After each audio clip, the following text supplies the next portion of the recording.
I did something 2 days ago that I swore I'd never do again.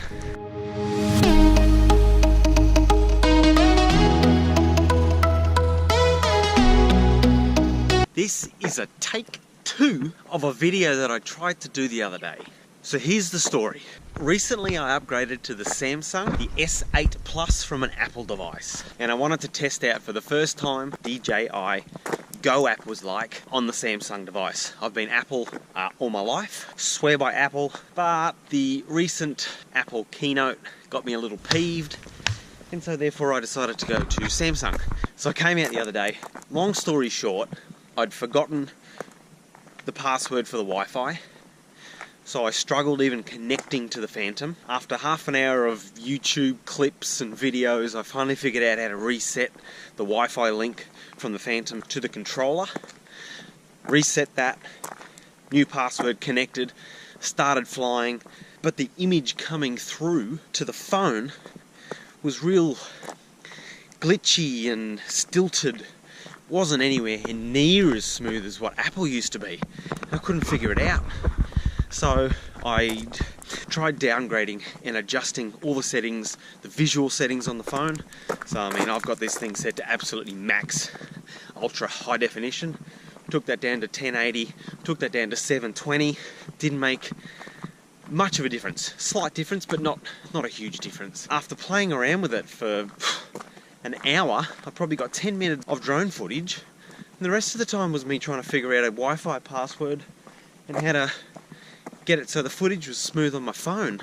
Right, so what I found is apparently the Samsung, because it runs a completely different firmware, I found that if you turn the phone to aeroplane mode, it'll pretty much shut down every other service, which then gives you better performance. The other thing that I did, put the phone, especially the Android phones, into absolutely maximum performance mode. So it'll be interesting to see how this goes. I've had the Samsung S8 now for 4 days, wrapped with it, like literally wrapped. But I just want to be able to get this working perfectly because, to be honest, I do a lot of droning and I need to be able to fly in first person view mode, FPV mode, without having this in complete line of sight. I mean, I can see it, but it's nice to have the vision on the phone. But if you don't get clear, smooth footage, and it's a bit jumpy and jittery and glitchy, it means that you're not getting the exact transmission through to your phone, and that's when you can have an issue. You can run into something or hit a tree, or when you think you're going under a bridge or through a hole in a fence or something, and you're not getting the exact same footage through to the phone. That's when you crash. Like, let's be honest, that's when you crash. Test one, full ultra high definition on my phone. 1080p, better, but 720 the best, but still not good. Let's turn that to 2.7K in D-Log.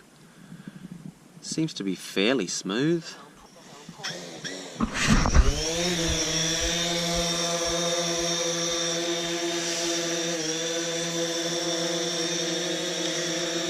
Okay, seems to be taking off quite well.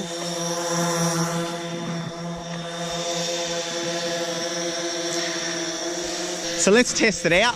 I'm just going to go back here a little bit. I don't want to go too far down there because there's a shooting range down that way.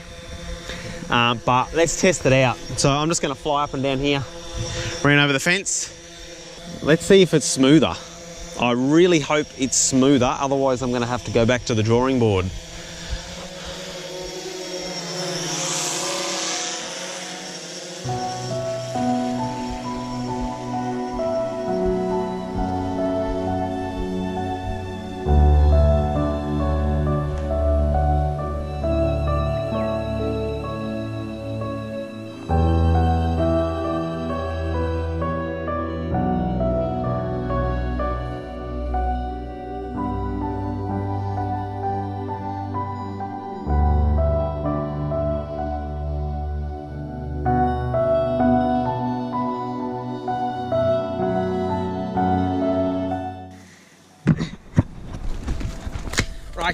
So far,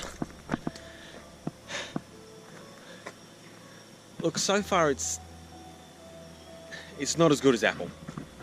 I'll put it straight out there. Nowhere near as smooth as as Apple. Everything works perfect. It looks identical. However, it's just the image on the phone when flying is just not as smooth. But I can live with that. It's probably 90% of what Apple was, and now that I know that, I can live with that. And I don't fly FPV out of line of sight anyway.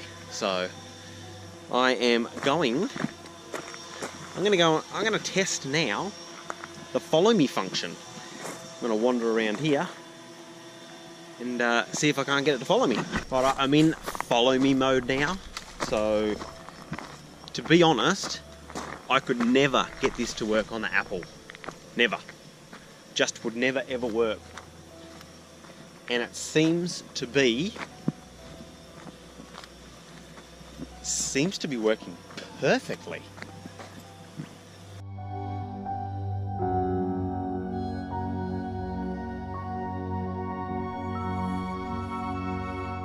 I'm just making sure there's no one down there in the shooting range.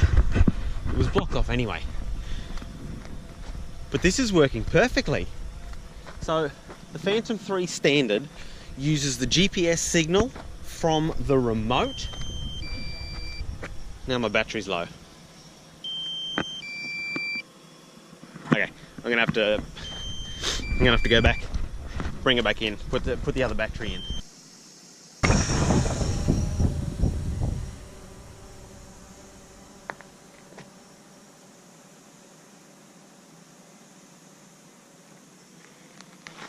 The follow me function works well. It's awesome.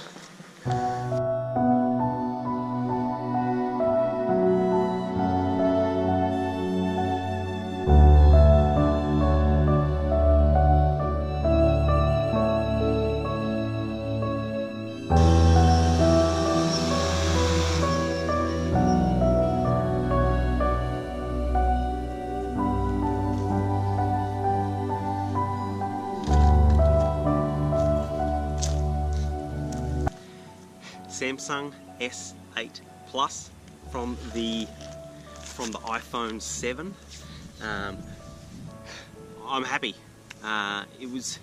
Look, it's not as smooth as the iPhone app connection with the Phantom system, but it's good. It didn't crash, didn't wig out. It was only slightly glitchy, and that was when it was 300-400 meters away. It's fairly smooth. I could use FPV without too much of a stress. I'm happy. I seem to have done alright today. I think I've got some good footage, I think. We'll find out when I get back home. And the follow me feature, for the first time, I've been able to get that to work. So it's a win-win. It's been a good day. S8 Plus is a ripping phone. This, and like to have that on my controller, compared to the iPhone 7, which was like that size. I love having the bigger screen. Thanks for watching, and until next time, I'll catch you on the next video.